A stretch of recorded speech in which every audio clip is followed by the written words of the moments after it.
बिहार में आयोजित डीएलएड के द्वितीय वर्ष का ये S7 का प्रश्न पत्र है। ये गणित का शिक्षण शास्त्र प्राइमरी लेवल पे होता है, पेडोलॉजी ऑफ मैथमेटिक्स। इसके प्रश्न के दो खंड दिए गए हैं, खंड क और खंड ख। प्रत्येक प्रश्न का उत्तर क में आपको 75 से 100 शब्दों में देना है और प्रत्येक प्रश्न के लिए 5 अंक का निर्धारण किया गया है। लेकिन आप इन पर ज़्यादा फोकस ना कर कि 75 से 100 शब्दों में, इस पर फोकस कीजिए कि आपके प्रश्न पत्र,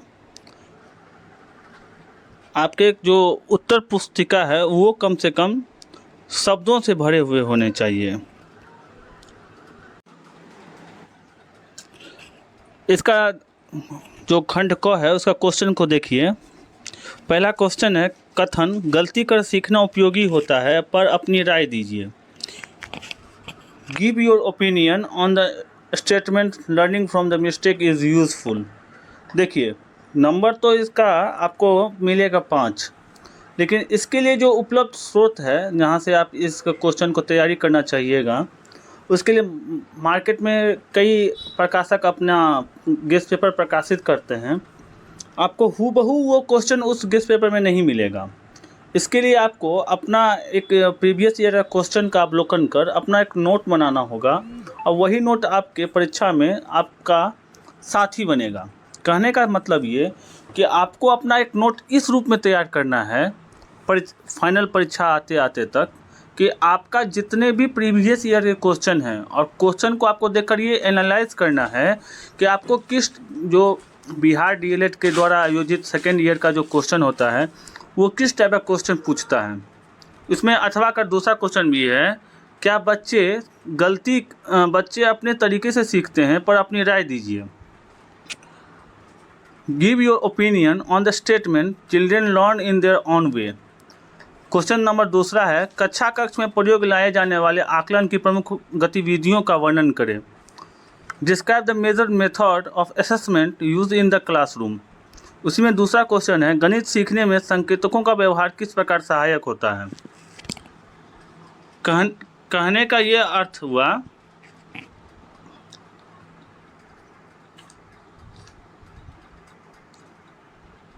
देखिए, जब आप सेकेंड ईयर में एससीपी है तो किसी स्कूल में आपको भेजा जाता है और जो उसका जो ड्यूरेशन होता है 4 मंथ का, 120 डेज का, उसमें आपको इतना एक्सपीरियंस हो जाना चाहिए कि आप कोई क्वेश्चन अगर आपको परीक्षा में नहीं आ रहा है तो आपने किस तरीके से या किस तरह से उस 4 मंथों में बच्चों को पढ़ाया, कैसे पढ़ाया, ये आप भी जानते हैं और ये हम भी जानते हैं कि सरकारी विद्यालयों की जो बच्चों की स्थिति है वो उतनी अच्छी नहीं है बनस्पत जितने प्राइवेट स्कूल के बच्चों की है।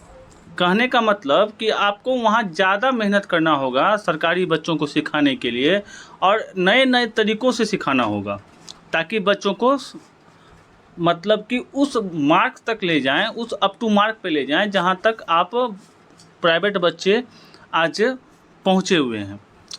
तीसरा क्वेश्चन है, पैटर्न से क्या अभिप्राय है। गणितीयकरण करने हेतु पैटर्न किस प्रकार सहायक है। उसी में अथवा में क्वेश्चन है, गणितीय पहेलियाँ बच्चों को गणित सिखाने में किस प्रकार सहायक है, स्पष्ट करें। चौथा क्वेश्चन है, बंद एवं खुली आकृतियों से छात्रों को आप परिचय किस प्रकार कराएंगे। How will you introduce the student to close the and open figures. मान लीजिए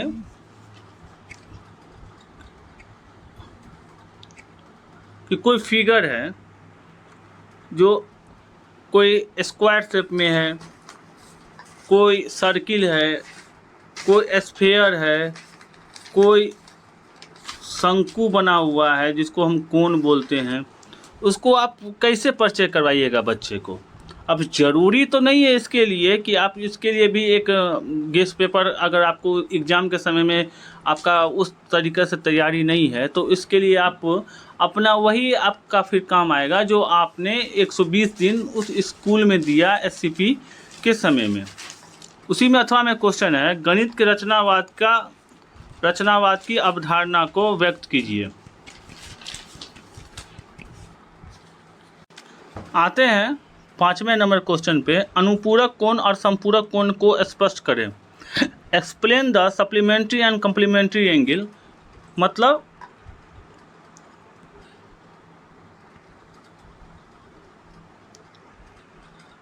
अनुपूरक कोण और संपूरक कोण मतलब 180 डिग्री और 90 degree.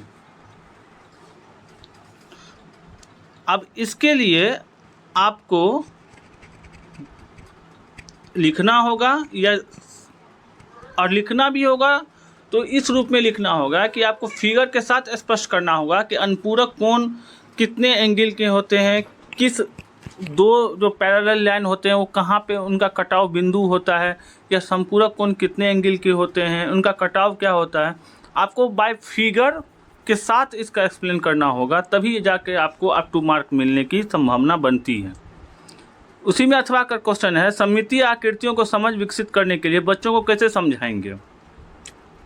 How will you explain the children to develop the understanding of symmetrical figures. इसी के लॉन्ग क्वेश्चन में दीर्घ उत्तरीय खंड में आपको 200 से 250 शब्दों पे किसी एक प्रश्न का उत्तर दें। देखिए 200 से 250 शब्द का प्रश्नों का उत्तर आप यहाँ पे शब्दों पे न जाएं, शब्दों पर न जाएं, आप जाइए उस पे जहाँ पे आपका पेज भर जाए। पेज भरने का तात्पर्य सिर्फ इससे नहीं है कि आप कुछ भी लिख के आ जाएं, आपका कंटेंट अप टू मार्क होना चाहिए और कंटेंट के साथ साथ आपका पेज भी भरा होना चाहिए। जब तक पेज आपका नहीं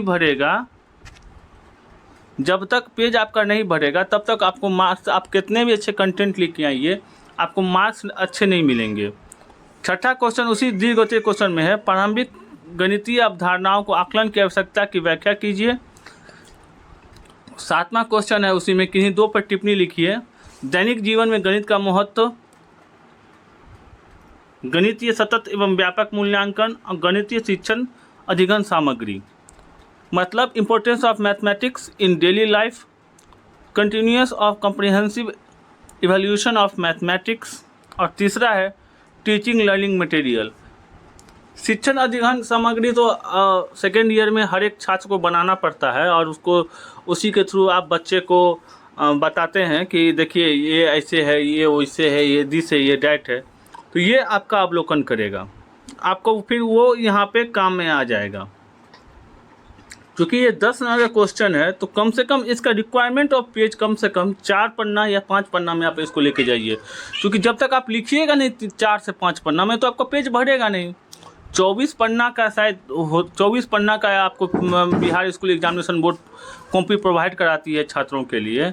आप कहाँ से इसको पूरा कीजिएगा। अगर आप अप टू मार्क लिखिएगा तो आपको 15 से 16 पन्ना में होगा, फिर आपको नंबर नहीं मिलेंगे। तो आप कोशिश ये दिमाग में हमेशा रखिएगा कि अगर कोई किसी भी सब्जेक्ट को टच करेंगे, लिखेंगे, तो सबसे पहले ये होगा कि कंटेंट आपका उच्च क्वालिटी का हो, नोट्स आपके अच्छे बने हो और नोट्स आपको खुद बनाना होगा। स्रोत आपको कई मिल जाएंगे, गेस्ट पेपर मिल जाएंगे, आपको क्लास में भी फिर पढ़ाया जाता होगा, वो नोट्स भी फिर काम आएंगे। आजकल ऑनलाइन प्लेटफॉर्म पे भी कई ऐसे स्रोत मौजूद हैं जो आपको नोट्स बनाने में वैकल्पिक व्यवस्था उपलब्ध करवा देते हैं। तो आपके नोट्स अप टू मार्क के होने चाहिए। आगे ऐसे ही फिर आपको क्वेश्चन मिलते रहेंगे। धन्यवाद।